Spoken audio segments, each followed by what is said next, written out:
Let's go back to camp. Okay, so apparently there was nothing of interest in there to do. Even though we got the emblem, there's no one to show it to, so screw me, I guess.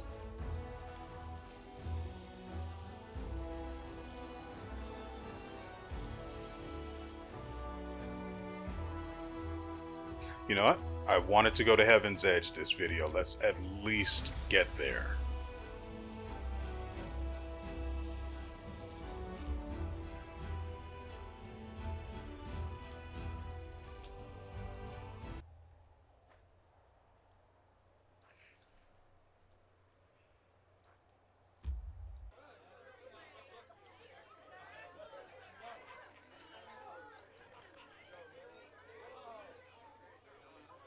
This is a little suspicious.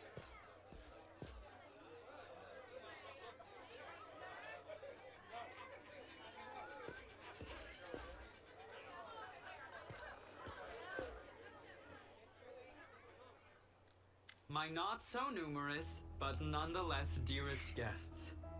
About a year ago at my last birthday party, I assured you all that I nurtured a deep-seated hatred for boring people who give protracted speeches in the misplaced belief that their inner thoughts are of any interest to anyone but themselves.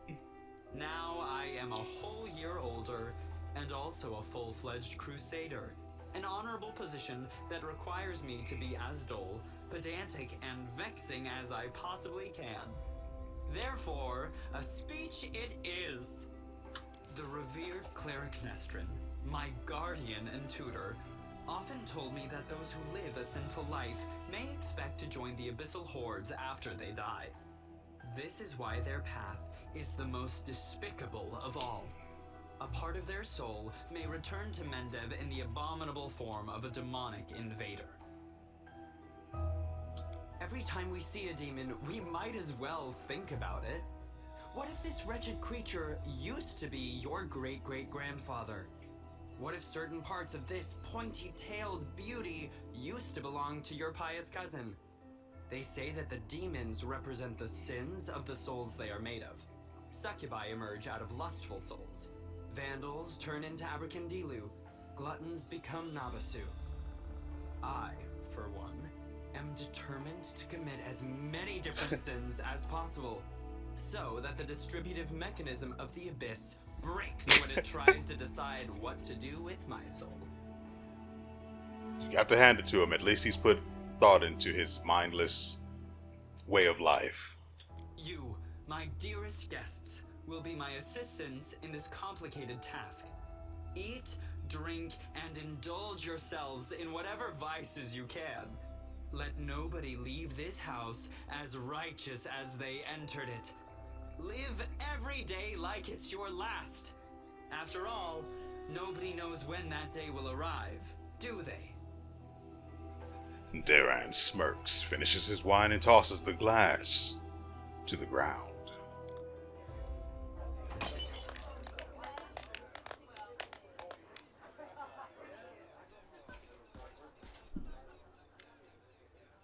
How interesting. Inquisitor Leoder whispers in your ear from behind. Why isn't option 1, don't be that close to me? Did you find anything interesting? Nothing really. I just took note of a few things. I attempted to find out whether anything unusual or mysterious has happened to the Count over the last 10 years. During my conversations with his acquaintances, 2 people noticed that he never speaks of the revered Nestrin, the priest of Iomade, who was his guardian and tutor. Yet he just mentioned Nestrin in his speech, whatever that might mean. You told me that you tried to find out if anything odd had happened to Daran over the last 10 years. And some of his servants complained about strange occurrences in the house, like objects moving by themselves or candles going out. Of course, that could simply be a figment of their imagination. It's also very well known that the Count often invites various spellcasters to entertain him and encourages them to use their magic in mischievous ways. Practically the whole Mendev knows the story about the 3 drunk wizards and their teleportation race across the roofs of Kennebrez after a party at the Count's house. What I'm trying to say here is that any fluctuations in residual magic at his house are not surprising at all. There was the matter of the abduction, however. A gang of bandits kidnapped the Count hoping for a ransom, but the only reward they got was death. Afterward, the Count told everyone that he had hired the bandits himself as a joke.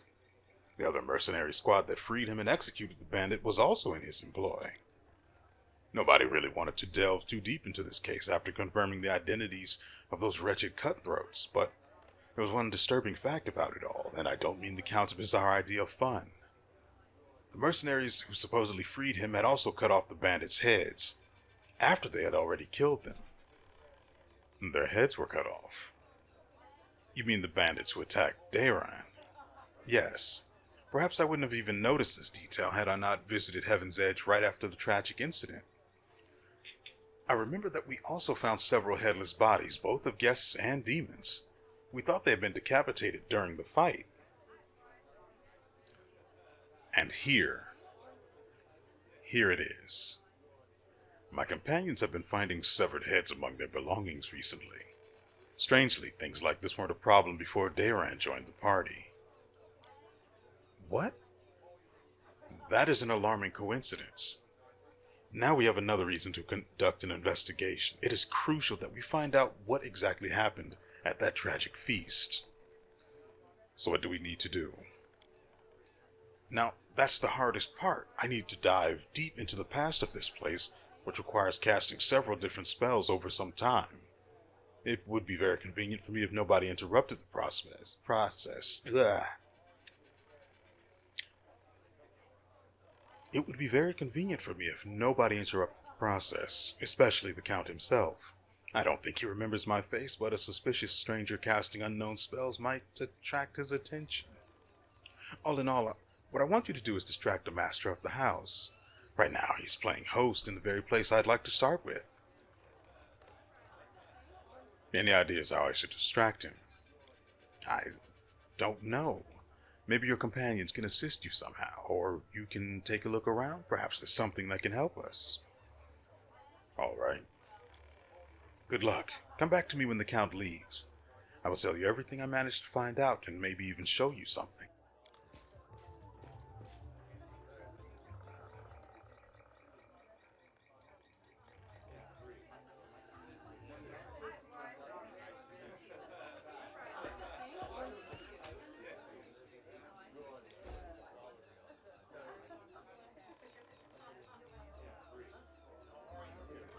Okay, so now we have a jug of wine we may be able to use to distract him. However, I also need to find him.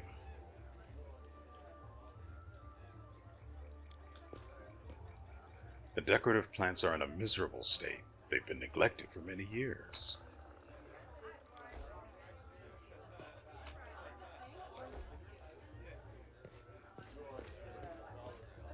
Godspeed. I wonder. Nope. He's not going to be useful.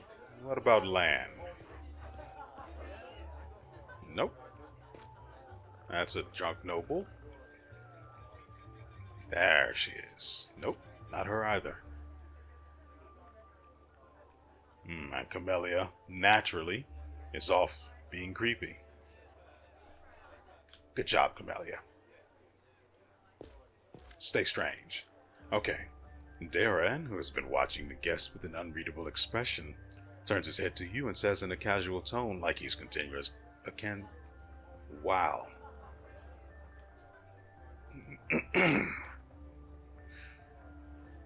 He turns his head to you and says in a casual tone, like he's been continuing a conversation that was interrupted. I've always considered myself an aesthete, not a hero. When doomsday comes, I thought I'd pour myself a glass of 100-year-old wine, sit in the front row, and just watch the world burn. Playing the violin was also an option. How did I become the companion of a hero chosen by Iomade?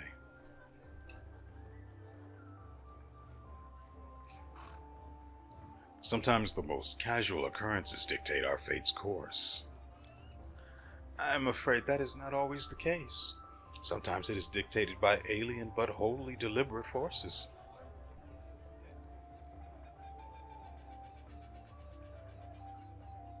I like this one.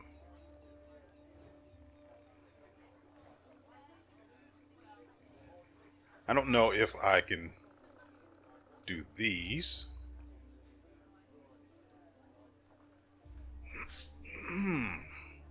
I don't know.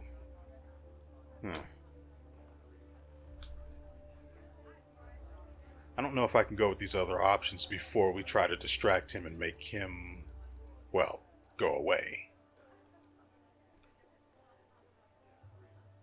But let's not tarry too long. We've only got a few more minutes for the video, so...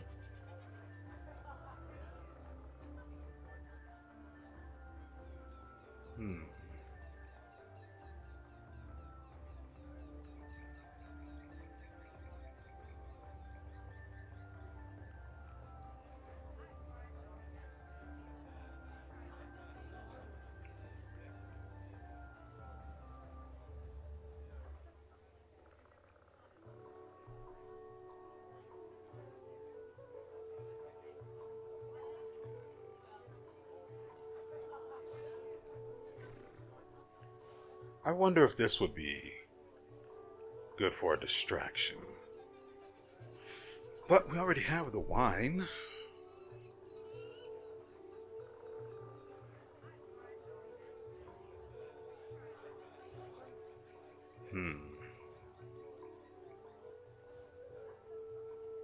As well. And did you also not mean to ruin a suit that costs more than a thoroughbred? Don't fret. I have a spare. Just you wait. When I return, I shall look even more stunning. Hey, simple enough.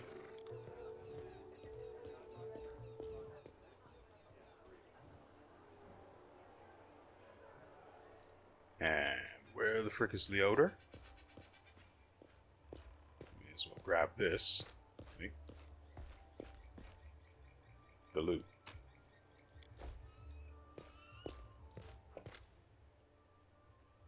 I see that you did your part, Commander. Thank you. Now, get ready to watch and listen closely.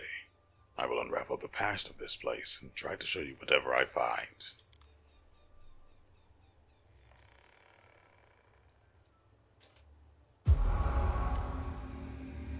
Countess Selena Arendai. The hum of voices, laughter, and music fills your mind. When the visions come, fragmented and hazy at first, they eventually coalesce to reveal a single face. It is a woman of stunning, heavenly beauty, and her delicate features instantly tell you who she is. The family resemblance to Dayran is obvious. My dear guests, the Lady of Heaven's Edge welcomes all of you today. I hope this day is as bright for you as it is for me, because on this day my only precious, sometimes arrogant, but utterly beloved child was born. A child is usually a reflection of their parents and caretakers. Countess, will you allow the humble tutor of this young man to address the guests and the men of the hour as well? A new face appears. It is a handsome old man with a strong, dignified posture and a voice that emanates power. Can't we just have one day without your sermons? It's my birthday after all.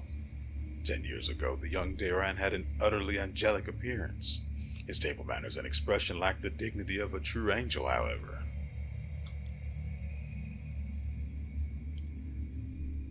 Day, I'm sure the revered Nestrin only wanted to hug you and offer his best wishes on your birthday. Wait, what? What's that noise? The shrill laughter rings in your ears and reverberates in the base of your skull. In the vision, a Lalitu appears before the guests of the estate and gives them an exaggerated, scornful bow. The sorceress of evil has come to your celebrations, mortal. Did you prepare a treat for me, too? Now what do you want, spawn of the abyss?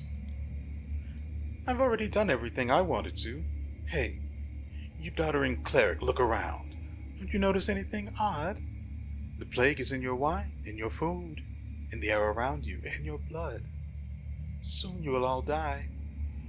Pray to your pathetic goddess and call upon your healing powers all you want, but they're not going to help you. Nothing will help you. I will give you a chance to see it for yourselves, and when I return, the grave realization will have already sunk its teeth into your throats. Oh, how I love watching mortals in their final desperate hours. The demon finishes her speech with an air kiss to Dayran, making him freeze in horror, and disappears.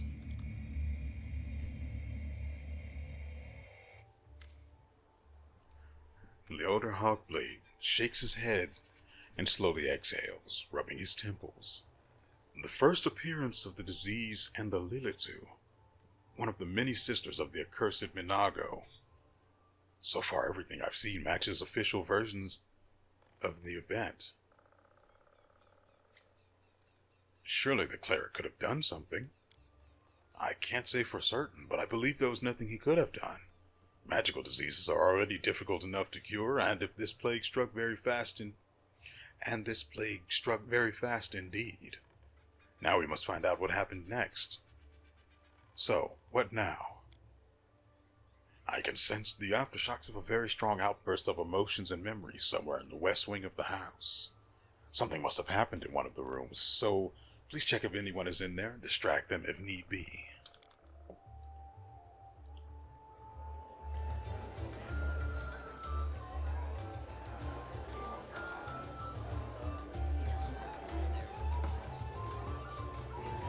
He said west, and I have no idea which direction is west.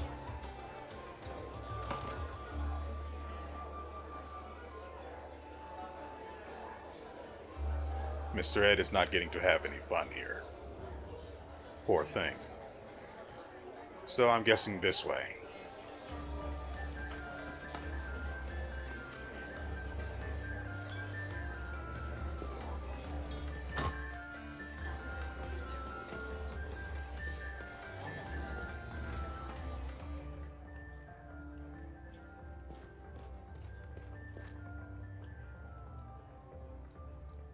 Let us press on.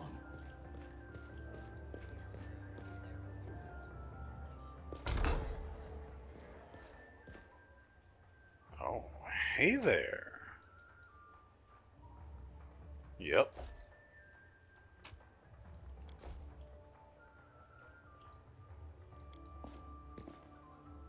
The door is sealed and looks like it hasn't been opened in a very long time.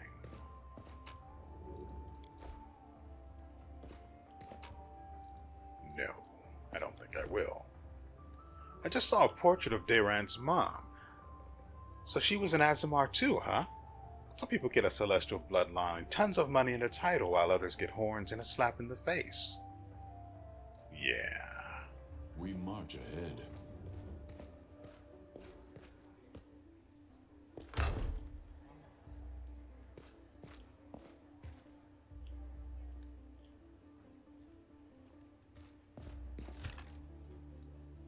Oh, that's awkward. Yeah, I think I'll just take all of this.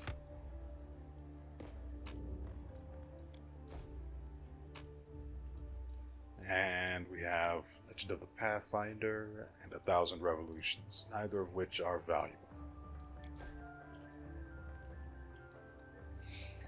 And now, we have the awkward task of trying to find a way to convince him to get out of here.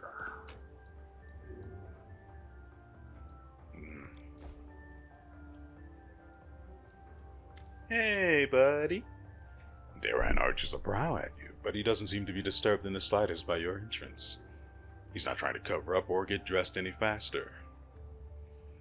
Commander, I assume you have an urgent matter that requires my attention.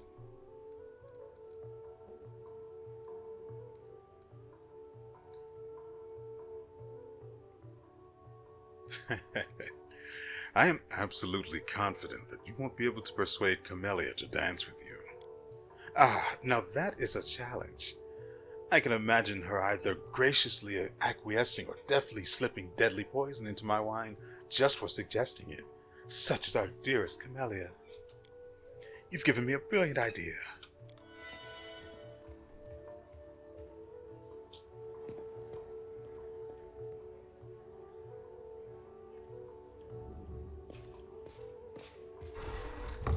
I see that you were able to do as I asked. Prepare yourself. This vision might be rather difficult to watch.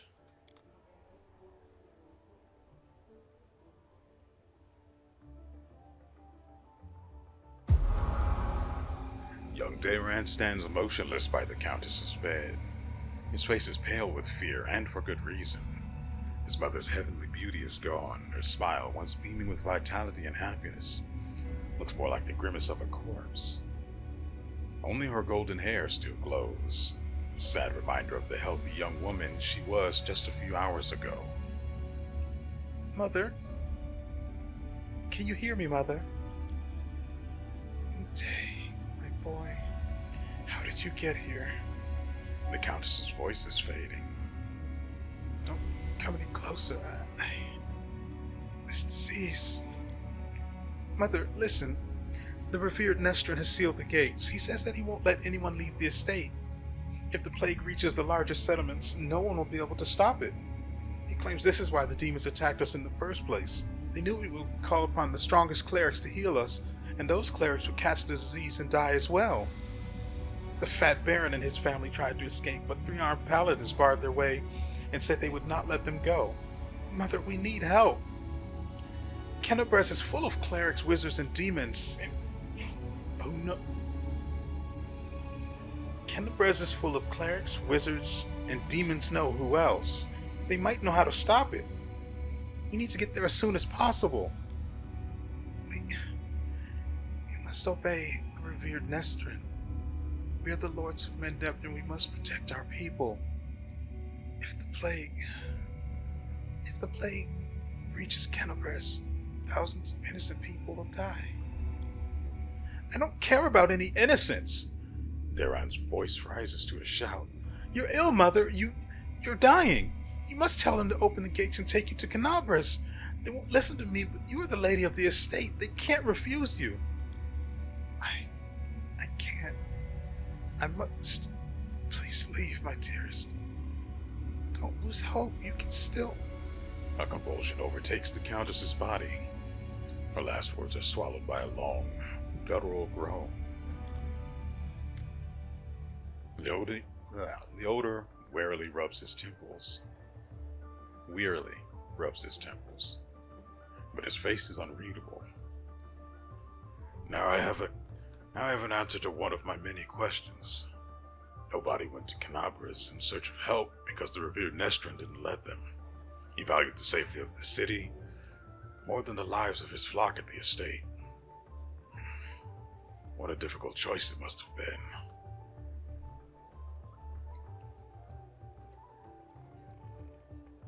He made the right choice. There was no other way. I am almost certain that Count Daran has another opinion on this matter. A very, very strong one. Leodor rubs his chin thoughtfully. I've never been in the revered Nestrin's position, but I know the price of difficult decisions, especially those that you have to make quickly. I have no right to judge him, but we must continue our investigation. The next site I'd like to examine is the Great Hall. That is where we found the remains of Nestrin and the demons. I assume that he killed them in a confrontation, but we must make sure of that. Please help me clear the area so that I can study it.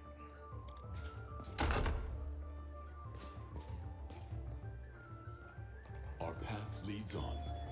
Wait.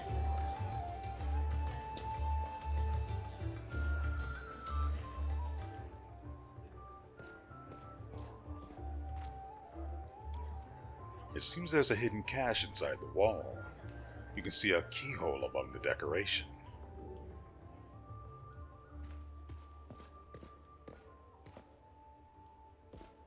Well, crap, now I need a key? Wait. Countess Selena, Nevia, Dara, Arendai, with her infant son Daran. Unlike typical aristocratic portraits, I got hung up on Aristocratic. Jeez. This one depicts a young mother having fun with her child on a seesaw.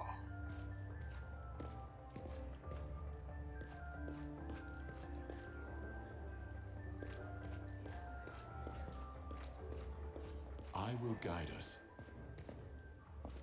I want to make sure there are no more perception checks to be made around here. Also, Woljif is gone, so whatever he was fumbling with is no longer interesting to him.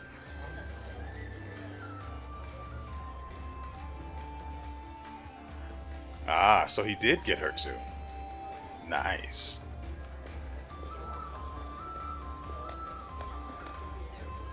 Well, that is most impressive. Who is that? Anyway, there was a feverish gleam to Dayran's eyes, owing either to tipsiness or some overabundance of emotion. Oh there, Morrow. Camelia's frosty attitude breaks my heart, but that dance with her was easily one of the best moments of the evening.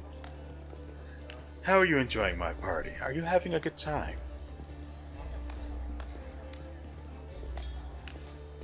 How about you, Dayran? Are you having any fun? Of course I'm having fun, Dayran says defiantly. What's wrong? You wanted me to spend my whole life in fear and mourning, blaming myself for what happened? Fine, let's change the subject. I thought the unique ambience of Heaven's Edge and the fact that we're on the very border with the World Wound would make this celebration special. I thought the past would resurface and make itself known. Dayran smirks bitterly. Well, it seems even ghosts don't wish to attend my parties anymore. What can we do to liven up the evening?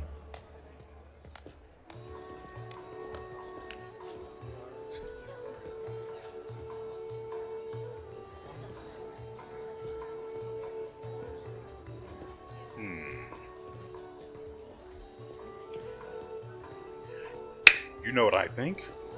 I think it's time for a drinking contest. Ah, yes.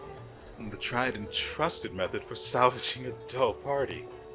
For salvaging anything, actually. I'm ready. But who's my competition? Oh, naturally it'll be Seela. Seela will fight for the honor of all paladins. Yes, sir, Commander. Dayran, my boy, you've still got some time to back out. You don't want Auntie Seela to spank you in front of everyone now, do you? And what'll you do if I win? Are you going to cry and pray to Iomade for an alcohol-resistant aura? Now that would be something worth seeing. Let us drink until one of us falls unconscious or begs for mercy.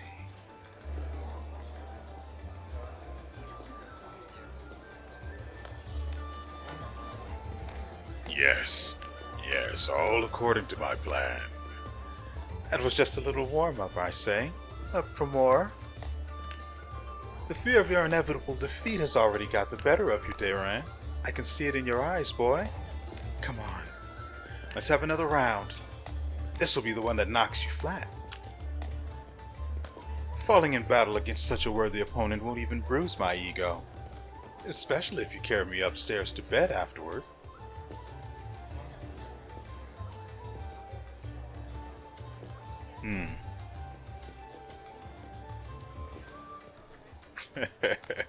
I am not sure which one to go with.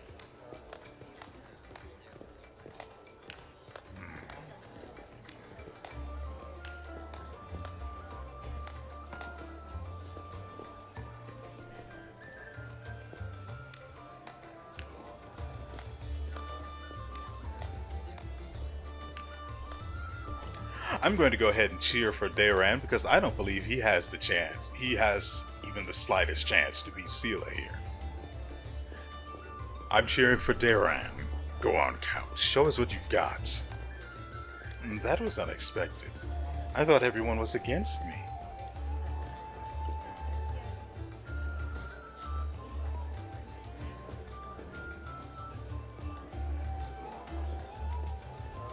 Oh. Are we done here, or are you ready for another round? To whom should I dedicate this glorious feat? putting the haughty, self-absorbed prick of a count in his place. To my dearest royal cousin, I am sure any failure of mine will bring her joy. Oh, my head feels funny.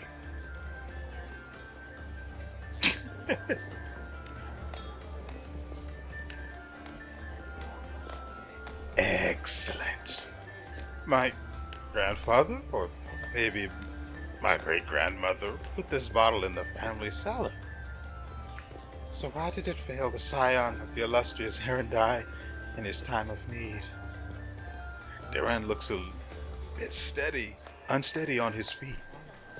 I don't feel very well. Hey, everyone, let's go back outside. I need some fresh air in my lungs.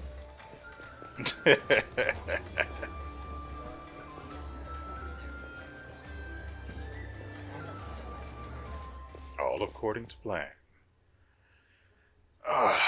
Here we are again, Commander. The odor looks grim but focused. So, let us take another glimpse into the past.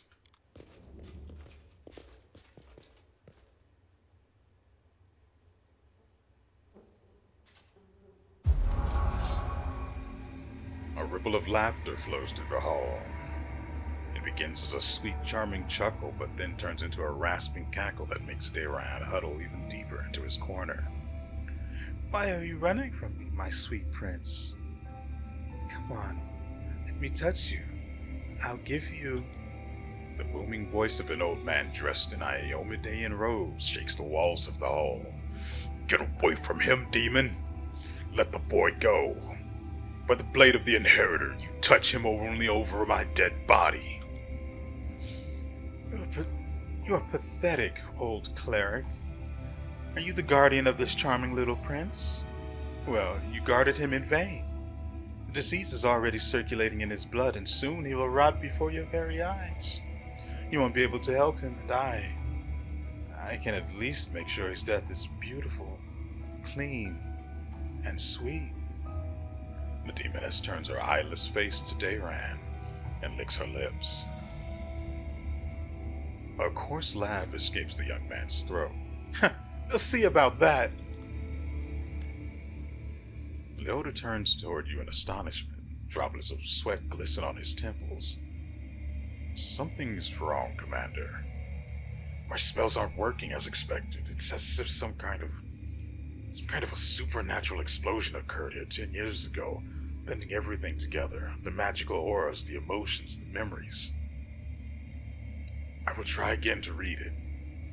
Could it be dangerous? He asked, as if it wasn't plainly obvious that we're going to end up having to fight these things ourselves. I cannot say for certain, but it's unlikely.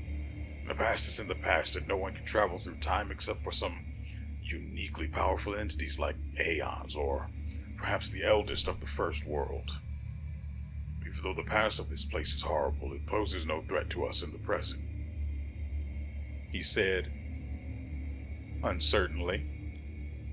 Just give me a moment to focus. I will try to channel my visions and feelings to you as accurately as possible. Dayran, my boy, what is... Dayran, my boy, what is going on?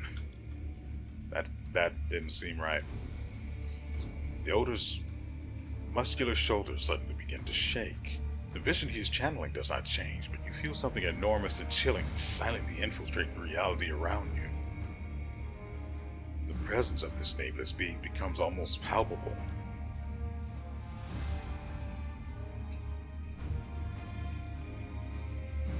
Some alien entity is talking to him. Hurry, old cleric, stop him now. Do you really want to see what happens when... Save me. Can you save me? The presence thickens into something more tangible. The entity is silent, but you feel your blood pulsing in your temples, and each beat moves a new image, or rather, a new notion. Help brings a feeling of relief and safety. Exchange makes the pulse stronger, more demanding. Gates and secret come immediately after. The images become heavier, almost visible. Secret. Keep the secret. Otherwise, death. Death. Death. Death. The gruesome images swirl through your mind, filling it with pain and fear. And then it all starts again. Help, exchange, secret, death. Nestrin stretches out his shaking hand, suddenly looking like a doddering old man instead of a mighty cleric imbued with holy power. Dara, wait! The thing you're about to let loose is even worse than these demons! Daran's body is quivering like a taut bowstring. His eyes dart from the cleric to the demoness, who is frantically casting protective spells. Demons, saints, I'm so fed up with all of you! Burn!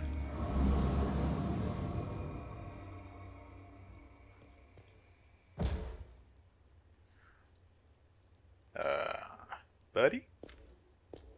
The Odor opens his eyes with a groan, then gets back on his feet. His legs are wobbly, his eyebrow is cut, but he seems not to notice. Sincere sorrow is written on his face, as well as a strong hint of horror. What of misfortune? What a disaster. Everything is far worse than I imagined. Do you now understand what happened 10 years ago? The Inquisitor slowly exhales through clenched teeth and says in a low voice, still massaging his temples. Yes and no. My thoughts are astray. I'll try to explain everything to you in full detail. Many living things are capable of performing the most extraordinary feats, good or bad, when a deadly threat looms over them. 10 years ago, the Count found himself cornered in every sense of the word, and he allowed some alien entity to intercede for him. It frightens me that all my experience as an Inquisitor is completely useless in this case. It does not resemble anything I've ever heard or read about. This entity, I think I'll call it the Other. It possesses uncanny power. It was capable of instantly killing 3 greater demons, a mighty cleric, and a host of other mortals. You saw everything yourself. What's even worse is that this entity, this Other, it's still here. The Odor takes a long pause. His gaze is drawn to the chamber where all the guests are laughing and dancing. Daran's eloquent voice rises above the music for a moment. He's asking someone to bring more wine and add more logs to the fire. I don't know exactly what this creature is, but I know what it did to the Count. It turned him into a living gateway. The Other is not inside the Count's body. It is not directly controlling his mind. That's why there are no obvious signs of possession. But it is looking through his eyes. It treats him like a window into our world, and it can instantly step through it to wreak havoc as it desires. Do you think Daran knows anything about all this? Yes, of course he does. Did you hear what the Other tried to convey to us? Help in exchange for a secret. Death. Death to those who know the truth. It wants to have an opportunity to use the Count as a gateway without anyone knowing. This is what made Daran deny that he remembered anything about the conclusion of the events at Heaven's Edge. What might the Other want?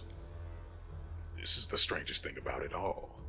It came to this world 10 years ago, and it's still here, right? All this time it's been watching us through the eyes of the Count.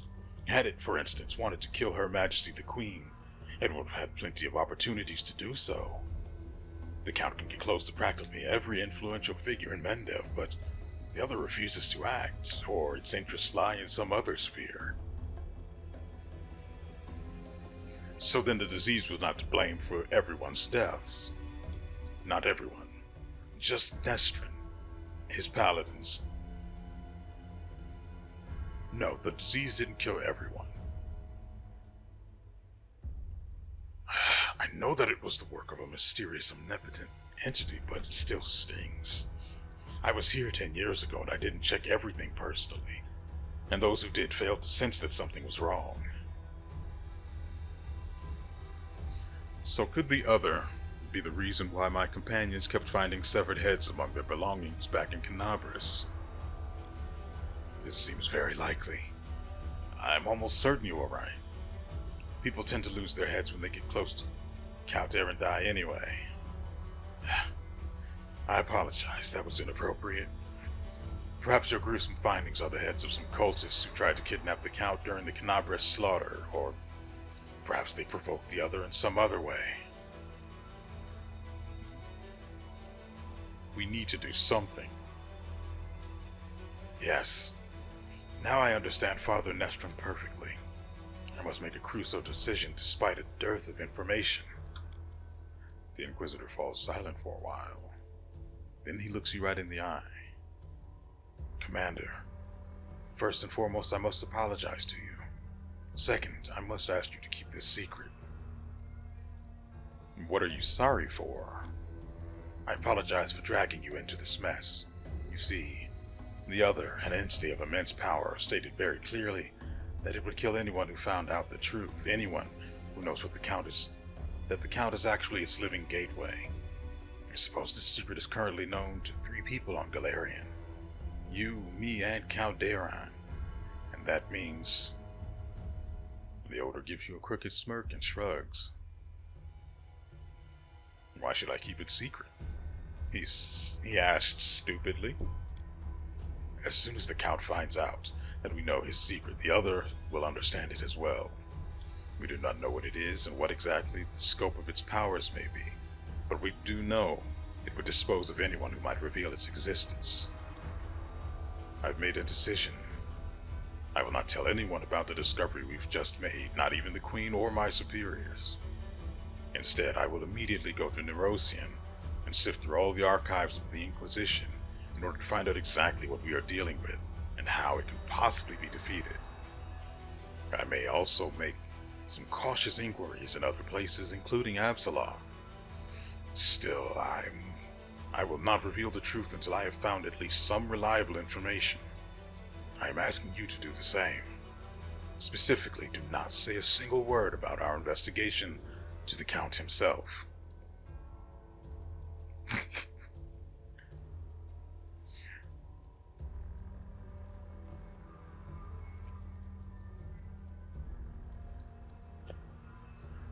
So, you want me to lead the crusade while carrying a bomb that may explode at any moment?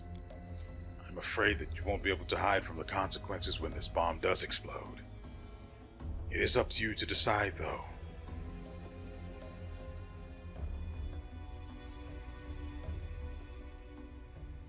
And what are you going to do with Daron himself? At the very least, he is guilty of letting the other enter our world. Right now, I am a lot more concerned about the other. But when we find a way to get rid of this entity, the Count will have to stand trial. Many things about this case are still unclear, including the extent of his guilt. Did he call upon the other by himself, or did he simply answer its call? Could he refuse its offer, or would it have led to his immediate death? Every detail is important, and every testimony needs solid proof. That is the difference between righteous justice and blind vengeance. Fine, I will keep it a secret. Yoda lets out a sigh of relief. You've made the right choice. I recommend that you go back to the guests and spend the rest of the evening as you please. Anything else might raise suspicions. I must leave immediately in search of the knowledge that we all need so desperately. Farewell, Commander. May the light of Iomade guide your path, and the Elder Hawkblade will try to keep your path to triumph clear of any unwanted guests. Well, we got 600 XP out of that, and a rather horrifying revelation to boot. Godspeed. Oh. Gonna go ahead and just take that. Make sure there's... I will not falter. Aren't any... Yeah. Wait. That's quick save. Let us press on. This door is sealed and looks like it hasn't been opened in a very long time. Same for this one.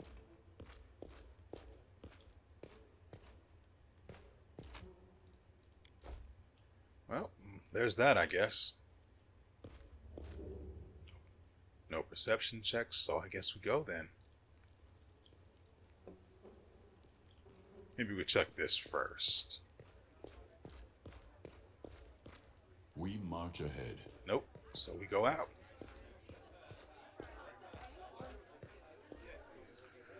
Well.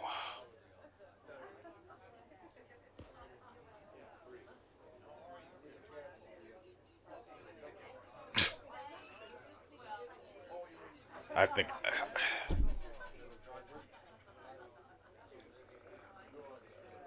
I have no idea what we're going to do with Dayran. Also, I should probably check my... There haven't been any heads since we left the underground. No. Since we left not Kenabres, not the Great Garrison. We only had the heads... The heads only kept popping up in our inventory. No, when we were underground, we didn't have Dayran in our party. Huh. By the way, they've stopped showing up. For now, at least.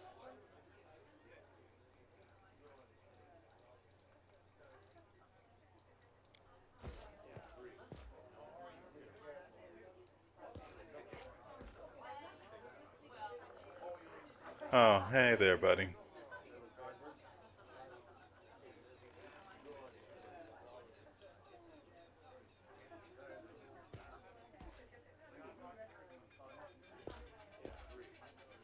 Well, half of it is. The other half is going to keep traveling with us until we can figure out what to do with it.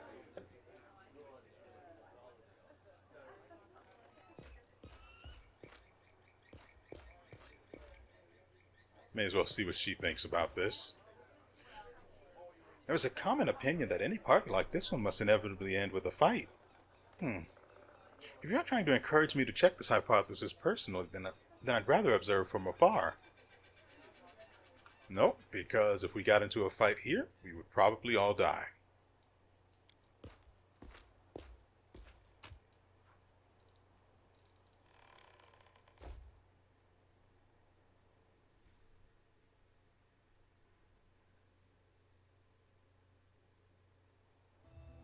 Alright, ladies and gentlemen, that is going to do it for our time together. But just for today. There will be, since this is going up Friday, there will be more to be seen Saturday and Sunday. So, I hope you guys are looking forward to that. I hope you guys have enjoyed yourselves and everything you've seen here. Except for the whole part where Dayran has this, thing watching that, is capable of just murdering anything in its path. That sucks. In the next episode, we'll probably head straight... That didn't help me in the slightest. Ooh, we've got new units.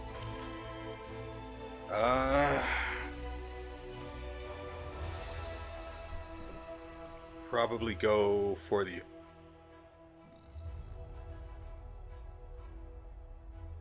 Probably just get them all, right? God dang it. Anyway, in the next episode, we'll head to the underground, whatever the frick it was called. I want to get these guys up here.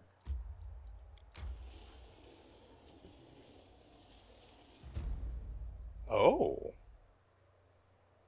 Why was that a thing? Primitive altar. Oh, I can procure reagents from there. It's a little far, though. I'll wait until we're ready to deal with that. Anyway, we're going to go... Where is it? The underground hideout next episode. So I hope you're looking forward to that. And so with all that said, we will see you next time.